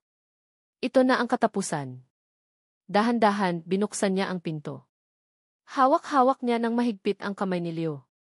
Lumayo sila ng kaunti, tumayo sa kabilang kalsada, kasama ng ilan pang mga kapitbahay na nanonood ng may awa sa kanilang mga mata. At pagkatapos, nagsimula ito. Ang bulldozer ay umabante. Ang malaking pala nito ay tumama sa pader ng tahanan. Narinig niya ang pag-crack ng kahoy, ang tunog na parang mga butong binabali. Ang pader kung saan nakasabit ang mga litrato ng kanyang mga magulang ay gumuho. Sumunod ang bintana kung saan sila laging nakadungaw ni Leo tuwing hapon. Ang bubong na nagsilbing kanlungan nila sa bawat ulan ay bumagsak. Bawat tunog ay isang punya sa kanyang dibdib. Sa bawat gumuguhong bahagi ng kanyang bahay, isang alaala ang namamatay. Ang kanyang nakaraan, ang kanyang pinaghirapan, ang kanyang munting pangarap, lahat ay nagiging alikabok sa kanyang harapan. Niyakap niya ng mahigpit si Leo, isinubsob ang mukha nito sa kanyang dibdib para hindi na nito makita pa. Ngunit si Lorena, hindi niya maialis ang kanyang tingin. Kailangan niyang panoorin. Kailangan niyang damhin ang bawat sakit.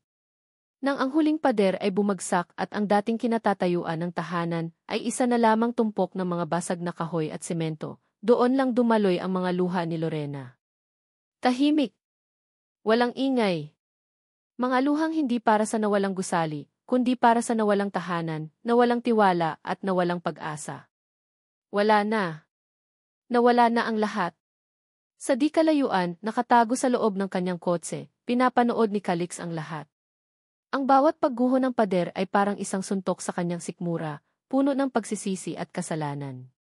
Nakita niya si Lorena na nakatayo roon, isang estatwa ng kalungkutan, yakap-yakap ang kanilang anak. Gusto niyang bumaba, tumakbo, at humingi ng tawad, ngunit ang kanyang mga paa ay parang nakasemento sa sahig. Anong sasabihin niya?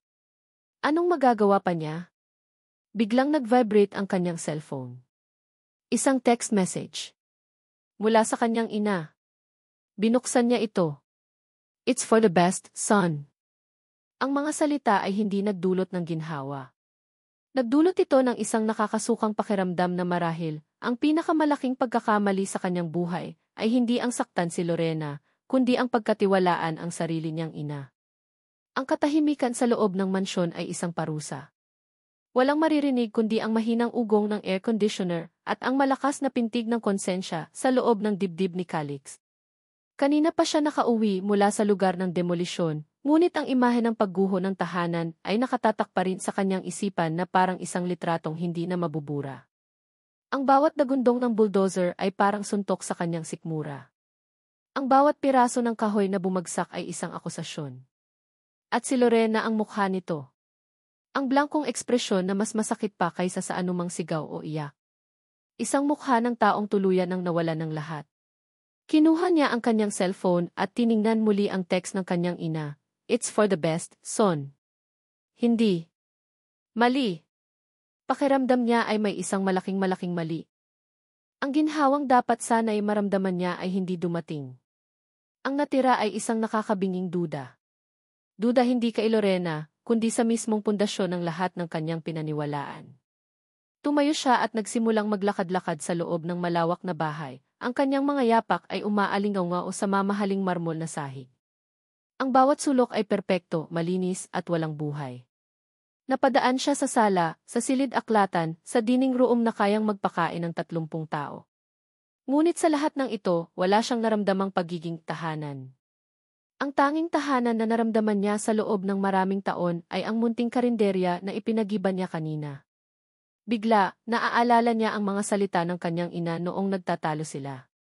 Ayokong danasin mo ang pait na dinanas ko.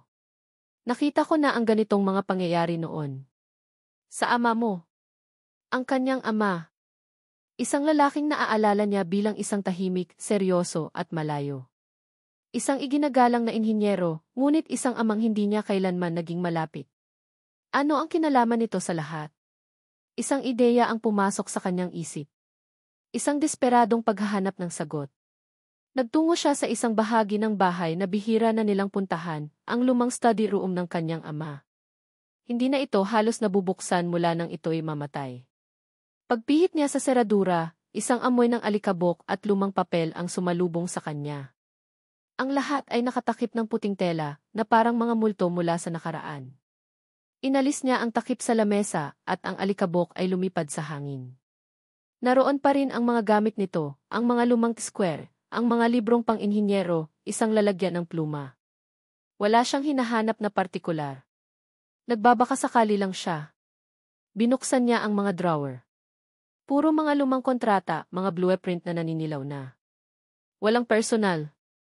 Walang nagbibigay ng anumang bakas. Nang akma na siyang susuko, napansin niya ang isang bahagi ng sahig sa ilalim ng lamesa na medyo nakaangat. Gawa sa kahoy ang sahig. Lumuhod siya at kinapa ito. Isang loose na floorboard. Ginamit niya ang kanyang mga daliri para iangat ito.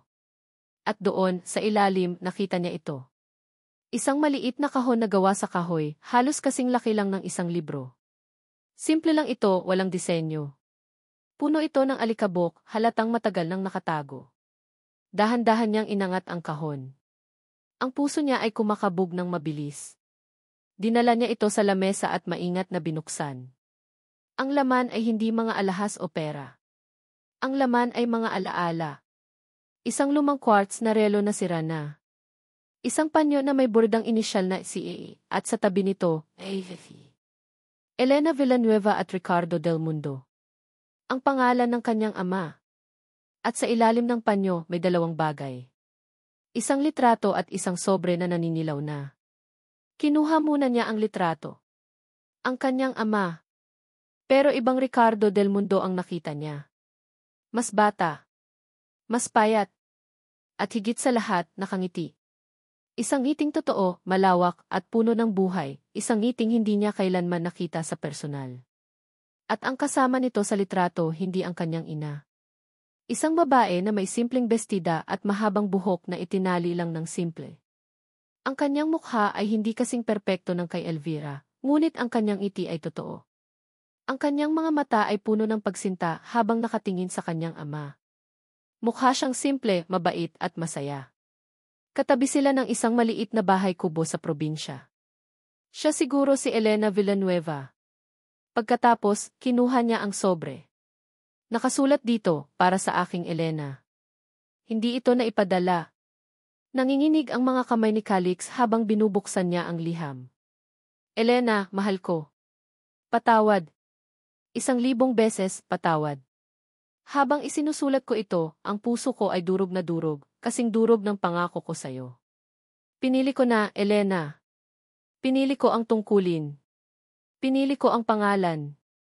Pinili ko ang buhay na inaasahan sa akin, hindi ang buhay na gusto kong itayo kasama mo. Sinabi sa akin ni Mama na ito ang tamang gawin. Na ang pag-ibig natin ay isang pagkakamali na kailangang itama. Sinabi niya na ang kinabukasan ko ay nakasalalay sa pagsunod sa kanya. At ako, bilang isang duwag, ay sumunod. Ngunit sa bawat paghinga ko, ikaw ang naiisip. Sa bawat pagpikit ng aking mga mata, ang iyong ngiti ang nakikita ko. Ang pag-ibig ko kay Elvira ay isang kasunduan. Ang pag-ibig ko sa iyo ay ang aking kaluluwa. At ngayon, ipinagkanulo ko ang aking kaluluwa. Hindi ko alam kung mababasa mo ito. Marahil ay mananatili itong isang lihim, isang testamento sa aking kaduwagan. Pero gusto kong malaman mo na minahal kita. Minahal kita ng higit pa sa kayang unawain ng mundong ito. At sa pagtalikod ko sa iyo, tinatalikuran ko na rin ang aking sariling kaligayahan. Sana'y mapatawad mo ako. Nagmamahal palagi. Ricardo. Binitiwan ni Calix ang sulat na parabang napapaso siya. Ang papel ay dahan-dahang lumapag sa lamesa. Biglang nagkaroon ng kahulugan ang lahat. Ang lamig ng kanyang ama. Ang pait sa mga mata ng kanyang ina. Ang pagka-obses nito sa pangalan at reputasyon. Ang paulit-ulit na babala tungkol sa mga babaeng tulad niya. Ang takot nitong maulit ang kasaysayan. Ang kanyang ina ay hindi isang halimaw na ipinanganak na masama. Siya ay isang babaeng nasaktan, isang babaeng nabuhay sa anino ng pag-ibig ng kanyang asawa para sa iba. At ang sakit na iyon ay ginawa nitong sandata para kontrolin ang buhay ng kanyang anak. Pero ang pag-unawang ito ay hindi nagdulot ng awa. Nagdulot ito ng isang nakakakilabot na katotohanan. Ang kanyang ina, sa takot na maulit ang nakaraan, ay siya mismong gumawa ng paraan para ito ay maulit. Ipinakita nito sa kanya ang isang peking ebidensya. Minanipula nito ang kanyang emosyon. Ginawa siya nitong instrumento para wasakin ang isang babae na, katulad ni Elena Villanueva, ay minamahal ng isang Del Mundo. Ang Lorena na ipininta ng kanyang ina, isang oportunista, isang manloloko, ay isang kasinungalingan. Ang tunay na Lorena ay ang babaeng buong tapang na pumunit sa tseke sa harap ng lahat. Ang babaeng nagmamahal sa kanyang anak ng higit sa anupaman. Ang babaeng minahal niya. Napatingin si Calix sa kanyang mga kamay. Ang mga kamay na ito ang pumirma sa demolition order. Ang mga kamay na ito ang humawak sa mga peking ebidensya. Ang bibig na ito ang nagsabi ng mga masasakit na salita.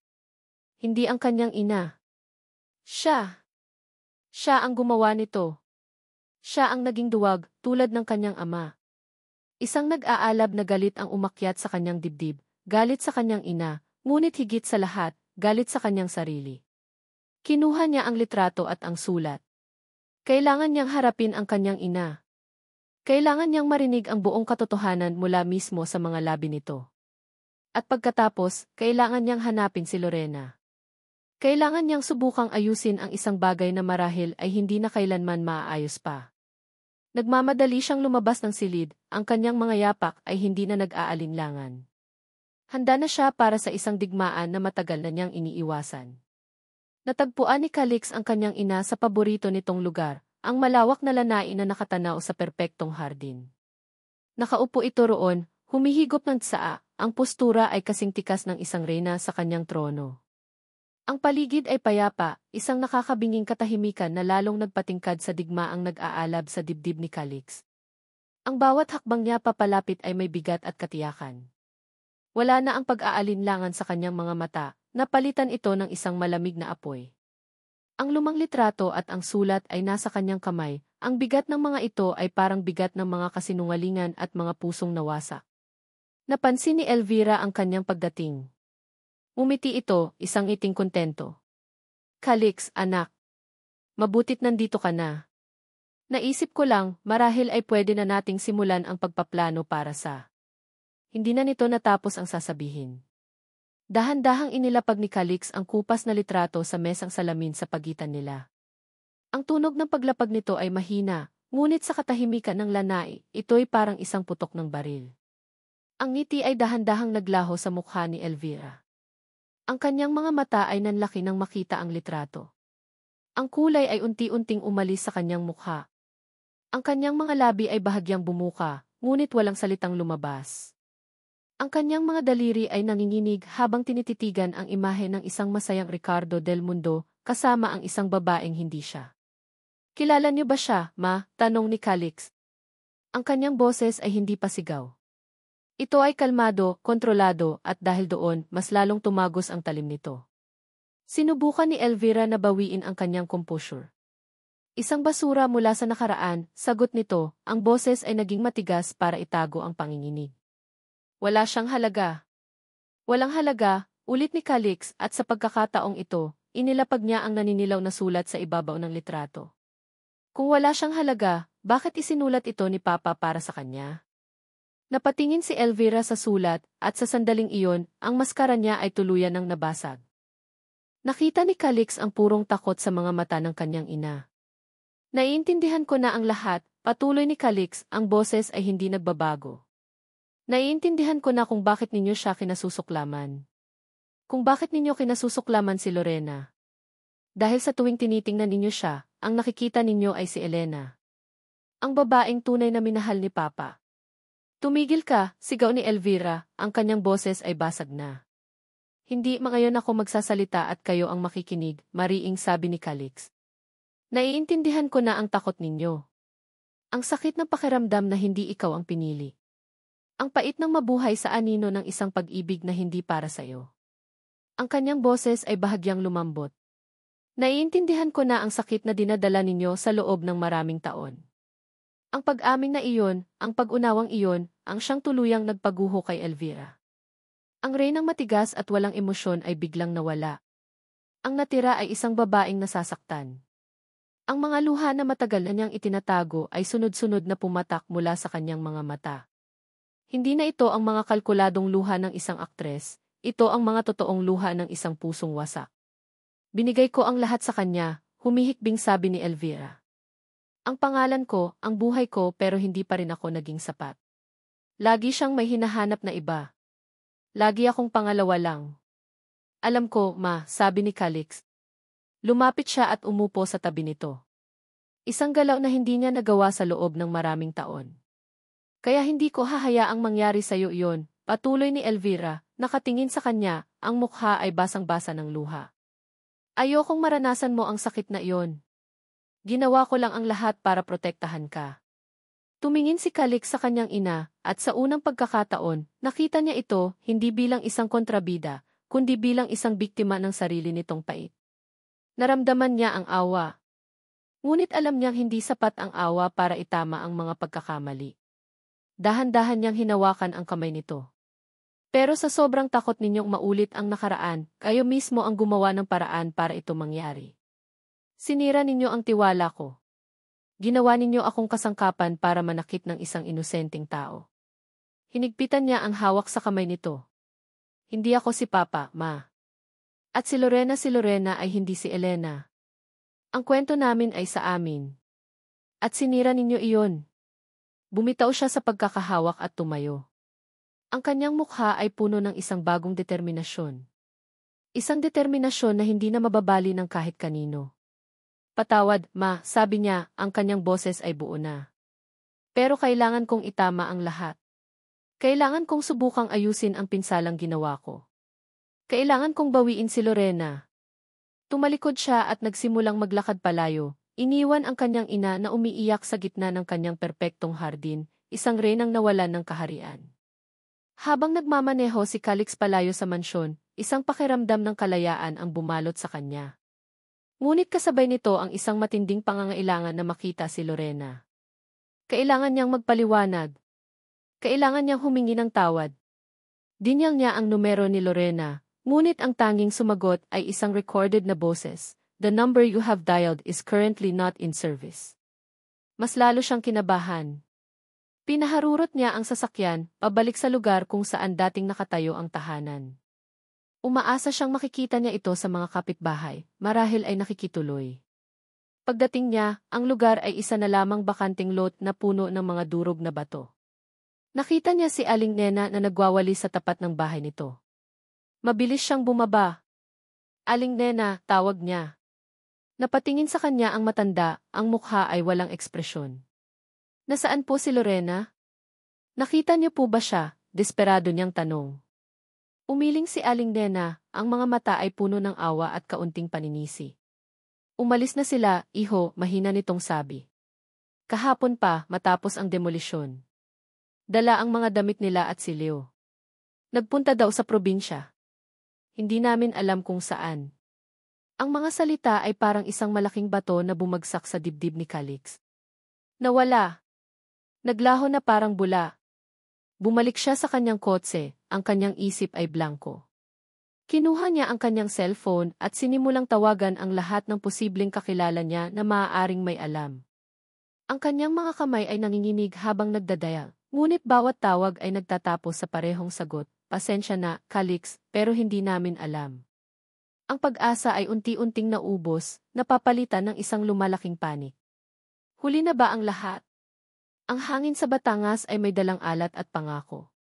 Tuwing umaga, gumigising si Lorena sa tunog ng mga alon na humahampas sa dalampasigan at sa huni ng mga ibon, hindi sa dagundong ng mga sasakyan at sa sigaw ng syudad.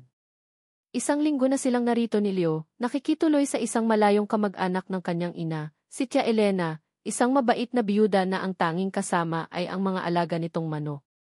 Sinubukan ni Lorena na yakapin ang katahimikan. Sa umaga, tinutulungan niya si Tia Elena sa maliit nitong hardin. Sa tanghali, nagluluto siya. Sa hapon, dinadala niya si Leo sa dalampasigan para maglaro sa buhangin. Sinubukan niyang kumbinsihin ang sarili na ito na ang bago nilang buhay. Isang buhay na simple, payapa at ligtas. Ligtas mula sa mga pangako. Ligtas mula sa sakit. Ngunit sa gabi, kapag mahimbing nang natutulog si Leo at ang tanging maririnig na lang ay ang kuliglig, ang katahimikan ay nagiging isang kaaway. Doon bumabalik ang lahat. Ang imahe ng gumuguhong tahanan. Ang malamig na tingin ni Calix. Ang bigat ng kanyang tanong. Ginamit mo lang ba ako? Ipinipikit niya ang kanyang mga mata, ngunit ang sakit ay naroon pa rin, isang mapurol na kirot sa kanyang dibdib na hindi kayang hilumin ng simoy ng dagat. Ang mga pader na muli niyang itinayo sa paligid ng kanyang puso ay mataas, ngunit sa loob ng mga pader na iyon, siya ay bilanggo ng kanyang mga alaala. Isang umaga, habang nagwawalis siya sa bakuran at si Leo naman ay masayang naglalaro sa ilalim ng isang puno ng mangga, isang sasakyan ang pumarada sa harap ng kanilang maliit na gate na kawayan. Hindi ito isang ordinaryong sasakyan. Isa itong itim na sedan, makintab at halatang hindi nabibilang sa maalikabok na daan ng kanilang baryo. Agad na naramdaman ni Lorena ang kaba. Hinigpitan niya ang hawak sa walis tingting. Ang unang pumasok sa isip niya ay si Elvira Del Mundo. Naparito ba ito para tapusin ang hindi pa nito natatapos? Bumukas ang pinto ng sasakyan. Ang lumabas ay hindi si Elvira. Isang lalaki. Pagod ang itsura. May maitim na bilog sa ilalim ng mga mata. Ang kanyang damit ay lukot na parabang ilang araw na itong hindi umuuwi. Ngunit kahit sa ganoong kalagayan, kilalang-kilala siya ni Lorena. Si Calix. Natigilan si Lorena. Ang walis ay nabitawan niya. Ang puso niya ay nagsimulang tumibok ng mabilis, isang halo ng gulat, galit, at isang emosyong ayaw niyang aminin, takot. Naglakad si Calix papalapit sa gate, ang bawat hakbang ay mabagal at nag-aalinlangan. Huminto ito sa labas, hindi nagtangkang pumasok. Lorena, sabi nito, ang boses ay paos at puno ng isang bagay na hindi niya narinig dito dati, desperasyon. Anong ginagawa mo dito? Matigas niyang tanong. Paano mo kami nahanap? Hindi mahalaga kung paano, sagot nito. Ang mahalaga, nandito ako. Umalis ka na, sabi ni Lorena, pinulot ang walis para may pagkaabalahan ang kanyang mga kamay. Wala ka nang babalikan dito. Sinira mo na ang lahat. Alam ko, pag-amin ni Calix at ang simpleng pag-aming iyon ay nagpatigil sa kanya. Alam kong sinira ko ang lahat. At alam kong wala akong karapatang humingi ng tawad. Pero may karapatan kang malaman ang katotohanan. Ang katotohanan, mapait siyang tumawa. Alam ko na ang katotohanan. Naniwala ka sa nanay mo. Naniwala ka na isa akong manggagamit. Yon ang katotohanan, Calix. Umiling si Calix, ang mga mata ay puno ng pagsisisi. Hindi. Iyon ang kasinungalingan na pinili kong paniwalaan. At iyon ang pinakamalaking pagkakamali ng buhay ko. Naglakbay ang kamay nito sa loob ng kanyang kotse at kinuha ang isang lumang sobre. Please, Lorena. Basahin mo to. Kung pagkatapos mong mabasa to ay gusto mo pa ring umalis ako at hindi na magpakita kailanman, gagawin ko. Pero please, bigyan mo lang ako ng pagkakataong ipaliwanag kung bakit ako naging isang gago. Kung bakit ako naging duwag. Ang salitang duwag ay tumama kay Lorena. Hindi iyon isang salitang inaasahan niyang maririnig mula sa isang Del Mundo. Nag-aalangan man ay lumapit siya sa gate. Iniabot ni Calix ang sulat. Kinuha niya ito. Ang papel ay luma at marupok. Binuksan niya ito at nagsimulang magbasa. Ang sulat ng isang lalaking nagngangalang Ricardo para sa isang babaeng nagngangalang Elena. Isang kwento ng ipinagkait na pag-ibig ng tungkulin laban sa kaligayahan ng isang pusong piniling maging bilanggo. Habang nagbabasa siya, ang galit sa kanyang dibdib ay unti-unting napapalitan ng pagkalito, at pagkatapos ay ng isang nakakagulat na pagkaunawa. Ang kwento ni Ricardo ay ang kwentong pilit na iniiwasan ni Elvira na maulit. At sa proseso, siya ang naging biktima. Hindi ito dahilan, sabi ni Calix habang nakatingin siyang nagbabasa. Pero ito ang paliwanag. Ang nanay ko nasaktan siya ng sobra. At ginamit niya ang sakit na iyon para gawin akong sandata laban sa iyo. At ako na isang duwag, isang hangal na gustong maniwala sa ina niya nagpagamit ako. Ang kanyang boses ay basag na. Nagkamali ako, Lorena. Dapat pinakinggan kita. Dapat pinaglaban kita. Dapat pinagkatiwalaan kita. Pero hindi ko ginawa. At habang buhay kong pagsisisihan yon. Nabitawan ni Lorena ang sulat. Tumingin siya kay Calix. Ang aroganting inhinyero ay wala na. Ang nasa harap niya ay isang lalaking basag, isang lalaking inaamin ang kanyang kahinaan. At sa sandaling iyon ng matinding katahimikan, isang masayang sigaw ang bumasag sa lahat. Tito Calix! Silio, na kanina patahimik na nanonood mula sa ilalim ng puno, ay tumakbo papalapit. Hindi nito naintindihan ang bigat ng usapan. Ang tanging nakita nito ay ang pamilyar na mukha ng taong nagpapasaya sa kanya. Tumakbo ang bata papunta sa gate at niyakap ang binti ni Calix. Nandito ka. Maglalaro po ba tayo? Napayuko si Calix, ang kanyang mukha ay nagpakita ng purong sakit at pagmamahal. Isang luha ang pumatak mula sa kanyang mata at tumama sa buhok ni Leo. Dahan-dahan niyang ginulo ang buhok ng bata. Champion, sabi niya, ang boses ay garalgal. Maglalaro tayo. Pinanood ni Lorena ang eksena. Ang kanyang anak na buong pusong yumayakap sa lalaking sumira sa kanilang mundo. Ang lalaking sumira sa kanilang mundo na umiiyak habang yakap ang kanyang anak. Ang dalawang imaheng ito ay naglalaban sa kanyang isipan, winawasak ang mga pader na pilit niyang itinayo. Hindi niya alam kung ano ang sasabihin.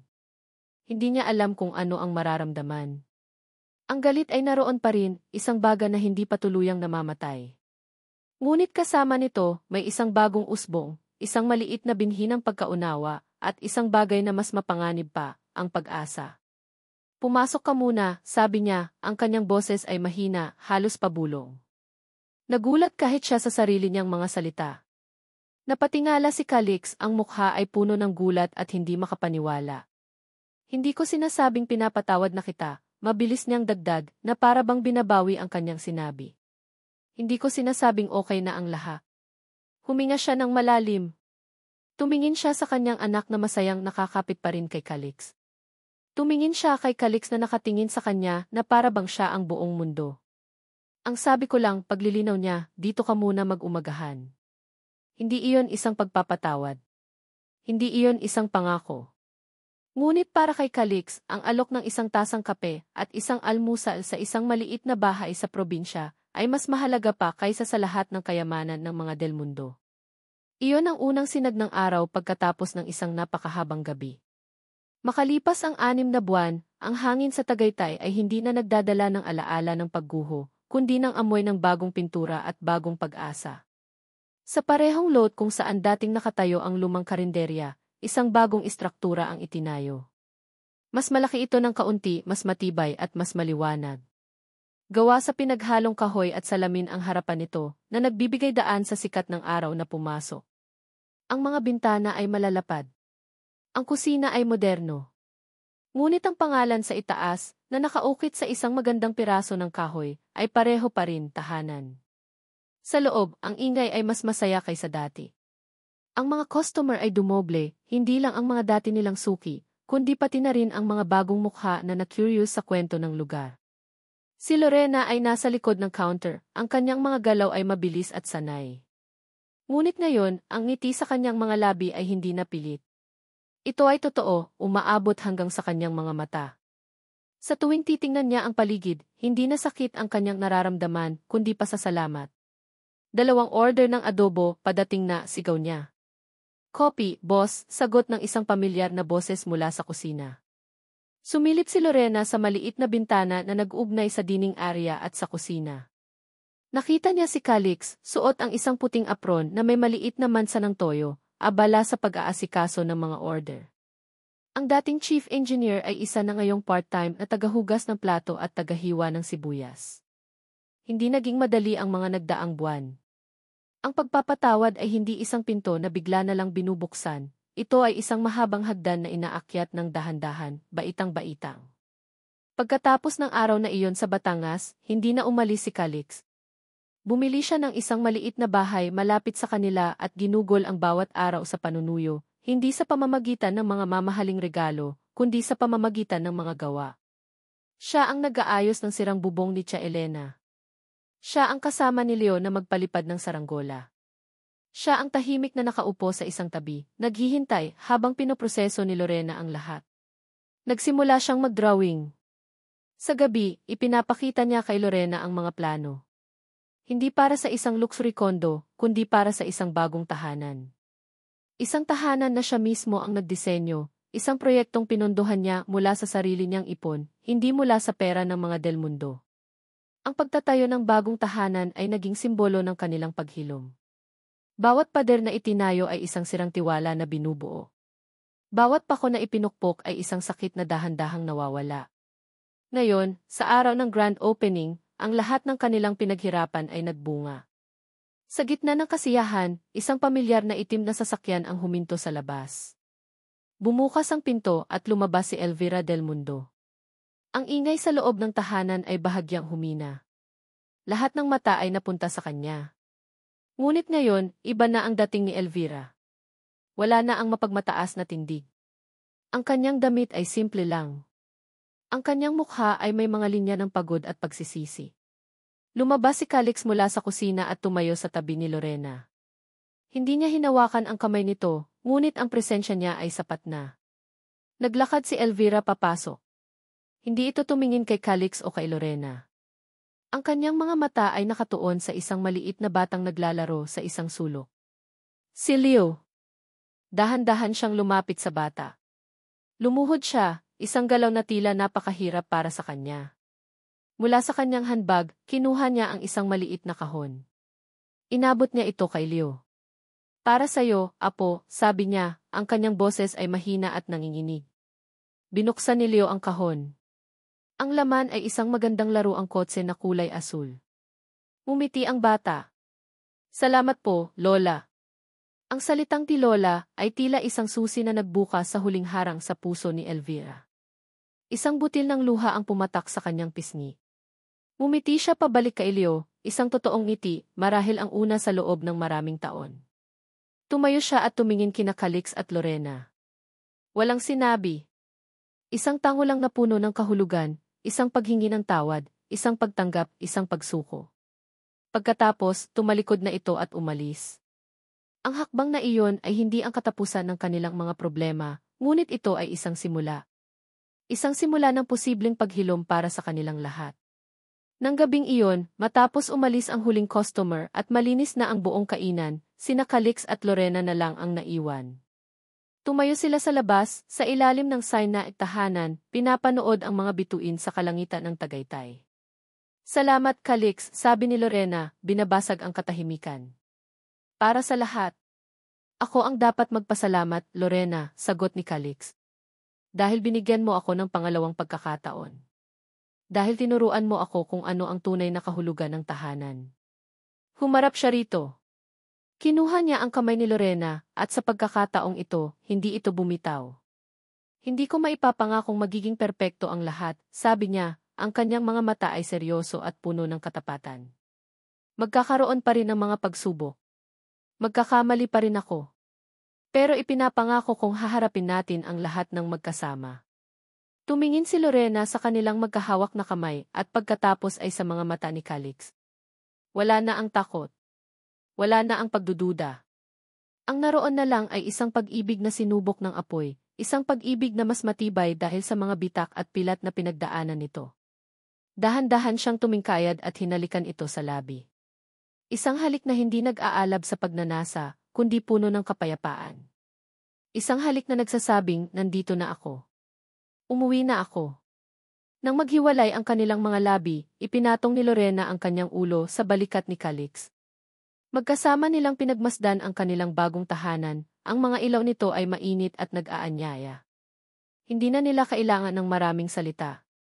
Ang pag-ibig nila ay hindi na isang nagbabagang apoy, kundi isang tahimik na mitsa na hindi na mamamatay kailanman. Dahil ang tunay na tahanan ay hindi isang lugar. Ito ay isang tao. At sa wakas, natagpuan na nila ito sa isa't isa. At dito nagtatapos ang kwento ni na Lorena at Calix. Maraming salamat sa inyong walang sawang pagsubaybay sa bawat kabanata ng kanilang paglalakbay. Mula sa unang pagtatagpo na puno ng galit, hanggang sa mga ninakaw na sandali ng kilig, sa mapapait na luha ng pagkakanulo, at sa matamis na paghilom ng mga sugat, naging karamay ko kayo sa pagbuo ng kanilang mundo. Ang bawat salita ay isinulat ng may pag-aalala at pagmamahal, sa pag-asang maantig nito ang inyong mga puso. Ang kwento ni na Lorena at Calix ay isang paalala sa ating lahat. Isang paalala na ang tunay na pag-ibig ay hindi tungkol sa paghahanap ng isang taong perpekto. Ito ay tungkol sa pagyakap sa kanilang mga pilat, sa pag-unawa sa kanilang mga pagkakamali, at sa pagpili na manatili kahit sa pinakamadilim na sandali. Ito ay tungkol sa kapangyarihan ng pagpapatawad, hindi lang para sa iba, kundi para na rin sa ating mga sarili. At higit sa lahat, ito ay isang kwento ng pag-asa. Nagaano man karaming beses gumuho ang ating mga pangarap, palaging may pagkakataong bumangon at magtayo ng isang mas matibay na tahanan. Sana ay may aral kayong napulot at may ngiting naiwan sa inyong mga labi. Kung may bahagi ng kwento na tumatak sa inyo, o kung mayroon kayong sariling kwento ng pag-ibig at pagpapatawad na nais ibahagi, huwag kayong mag-atubiling i-comment ito sa ibaba. Ang inyong mga saloobin ang nagsisilbing inspirasyon at lakas para sa akin na magpatuloy sa pagkukwento. Hanggang sa muli nating pagsasama sa susunod na kabanata ng buhay. Muli, mula sa puso ng inyong manunulat, maraming salamat.